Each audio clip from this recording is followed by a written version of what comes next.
Vous connaissez tous Five Nights at Freddy's, le fameux jeu indé qui a révolutionné son temps. Scott Coven est un développeur indépendant de jeux vidéo. Il est également infographiste et écrivain à ses temps perdus. Mais il est notamment connu pour sa franchise Five Nights at Freddy's. Il a également créé d'autres jeux et animations tels que Chipper and Sons Lumber Co., The Desolate Hope et There is no pause button. Mais ce n'est pas le sujet du jour, car aujourd'hui, je vais vous raconter la vraie histoire qui a inspiré Five Nights at Freddy's.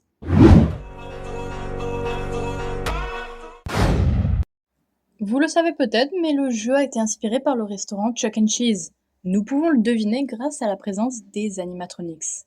Attention, si vous avez peur de ceux présents dans le jeu, dans la vraie vie, ils sont encore moins mignons. Mais tout commence le 17 mai 1977 à San José, en Californie, avec le tout premier établissement Chuck E. Cheese Pizza Time Theater. Les restaurants ont beaucoup changé de nom, passant du long titre à Chuck E. Cheese tout court.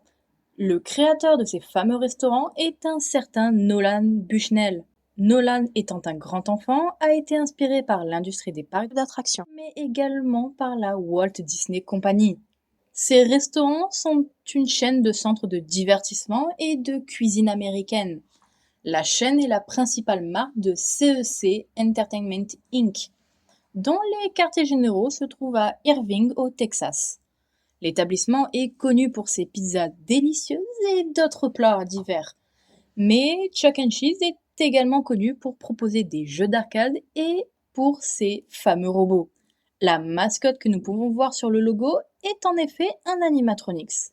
C'est la vedette, le fameux Chuck. Une souris anthropomorphe qui chante et interagit avec les clients. De quoi faire rêver les enfants. Il faut noter qu'en 1977, ce restaurant était le tout premier restaurant familial, intégrant à la fois divertissement, aliments peu coûteux et surtout des salles d'arcade. Pour ceux qui voudraient aller manger ou même juste voir ces fameux animatronics, il y a bien un Chuck E. Cheese en France, qui a ouvert le 5 avril 1984 à Créteil, dans le centre commercial régional. Malheureusement, c'est la douche froide, car il n'existe plus. Le restaurant ayant fait faillite entre janvier et mars 1986. Donc le restaurant reste malheureusement américain. Dommage. Mais en même temps, après ce que je vais vous raconter, et si vous connaissez un peu l'histoire de Five Nights at Freddy's, vous savez que ce restaurant n'est que de mauvais augure. Car en effet, un an après son ouverture, des rumeurs courent sur le fait que le patron du restaurant ne serait pas très réglo. Mais bon, avant de rentrer dans ce sujet-là, il faut savoir que les animatronics sont bel et bien des robots. En plus du Chuck présent sur la scène, il est également joué par un homme pour que la mascotte puisse interagir avec les enfants tout en sécurité hors scène. Pour résumer le processus, le robot faisait le spectacle, le rideau tombe, Chuck est enlevé de la scène et un employé mettait un costume de la souris et allait voir les enfants. Cet homme, on le connaît. Il s'appelle Jermel Jarro Jones. Mais mettons cela de côté pour revenir sur les rumeurs. De plus en plus de témoignages affirment que les mascottes agiraient de façon étrange. Plusieurs enfants racontent à leurs parents que quand ils s'approchent trop de la scène et des robots, ce qui était formellement déconseillé par l'équipe, les animatronics se figeaient tout en fixant les enfants. Et certains d'entre eux, jamais prouvés vrais, affirmaient que les robots essayaient de les attraper. Bushnell répond aux inquiétudes des parents en enlevant les robots et en ne laissant uniquement que la version humaine de Chuck. Mais quelques années plus tard, les animatronics font leur grand retour sur le devant de la scène. Et heureusement, aucun témoignage ne rapportera d'accident du côté des enfants. Malheureusement, les ennuis continuent. Car oui, dans FNAF, nous jouons un gardien de nuit. Tâchez de surveiller que personne ne rentre illégalement dans la pizzeria pendant la nuit, ce qui est très courant, et ce qui est également fait à Chuck E. Cheese. Il n'y avait qu'un garde de nuit par restaurant. Bushnell ne considérait pas que le restaurant était assez grand pour engager plus de monde. Économie, économie. Les économies ne sont pas très grandes, puisqu'en 6 mois, plus de 5 gardes de nuit des divers restaurants démissionnent soudainement, refusant de donner une raison, ou en tout cas ils ne la donnèrent jamais au public. Ce n'est que dans les années 2000 que la langue d'un des gardes de nuit se délie enfin. Après avoir été renvoyé par le grand patron lui-même, il décide de se venger en révélant ce qu'il a vu au restaurant. De ce qu'il poste sur internet, il affirme que pendant la nuit, des bruits étranges se feraient entendre autour de la salle principale, là où les mascottes se trouvent. La seule incohérence est que les robots sont coupés. Il n'y a pas d'électricité qui les alimente, donc il n'y a rien à craindre, logiquement.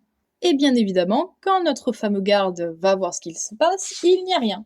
La possibilité des rats est envisagée pour répondre au problème. Réponse assez facile puisque le restaurant est de plus en plus vieux et les ventilations ne sont pas quotidiennement vérifiées. Le garde de nuit n'en démord pas. Il affirme que les bruits c'est tous les soirs, mais jamais la journée.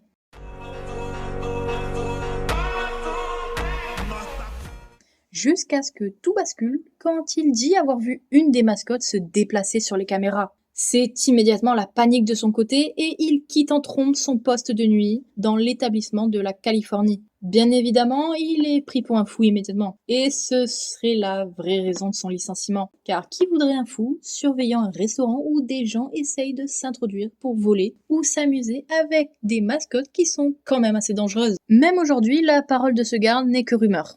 Mais Bushnell a répondu et il l'a poursuivi en justice pour diffamation. Le procès n'a jamais eu lieu, car les deux personnages ont finalement signé un accord disant que le garde devait se taire et que Bushnell mettrait la main à la poche pour qu'il en soit ainsi.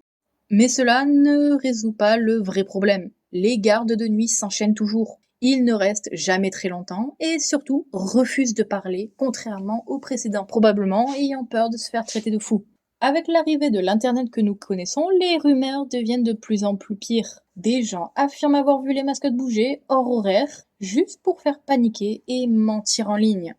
C'est la panique. Est-ce que le garde de nuit avait raison? Est-ce que Bushnell est dans des histoires louches? Internet s'affole et de moins en moins de parents emmènent leurs enfants au restaurant, peur de ce qui pourrait se passer si les mascottes prenaient vraiment vie. Ce qui résulte à la fermeture de plusieurs enseignes Chuck E. Cheese dans toute l'Amérique.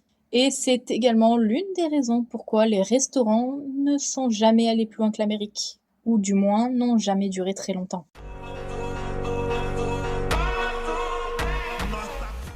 Mais heureusement, contrairement à FNAF, il n'y a pas d'histoire de tueur en série qui cache les cadavres des gamins qu'il a tués dans les animatronics du restaurant. Ouais, Scott a décidé d'amplifier les rumeurs au maximum. Dans un post en ligne, Scott a révélé qu'il avait décidé d'ajouter ce petit twist car il y avait des rumeurs disant que Jermel, l'acteur de la mascotte de Chuck, était en fait un tueur en série. Rassurez-vous, c'est faux. Mais en même temps, Jermel n'est pas un saint. Car oui, en effet, il y avait bien quelque chose qui faisait bouger les animatronics la nuit. Et c'était tout simplement Jermel lui-même. Ayant les clés pour entrer dans le restaurant, il s'infiltrait tranquillement la nuit, esquivant les caméras pour, attention, voler dans la caisse. Jermel n'était pas un tueur en série, mais un voleur. Et il ne volait pas uniquement la nuit, car ce dernier volait également pendant les fêtes d'anniversaire. Il profitait du fait qu'il était en mascotte pour s'approcher des tables ou des parents, pour tout simplement leur voler leur porte-monnaie, les cartes de crédit ou même l'argent laissé sur les tables. Cela a été prouvé plus tard, mais Jermel demandait aux enfants d'aller lui chercher les porte-monnaies des parents.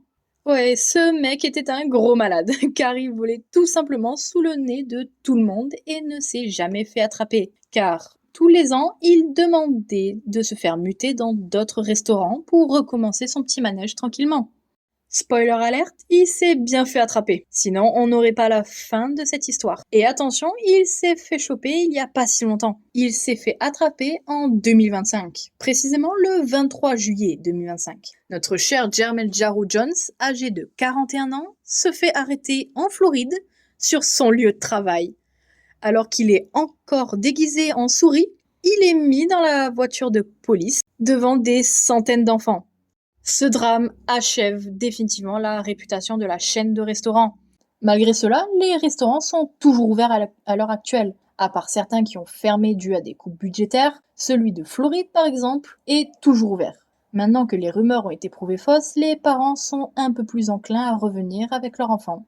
Même si pour beaucoup, ils refusent d'y remettre un pied, car Bushnell, le grand patron, à part avoir fait arrêter son employé, n'a absolument rien fait d'autre. Il n'a toujours pas communiqué avec le public et ne s'est jamais excusé. Ce qui empire le fait que les restaurants marchent de moins en moins. Nous n'en savons pas beaucoup plus.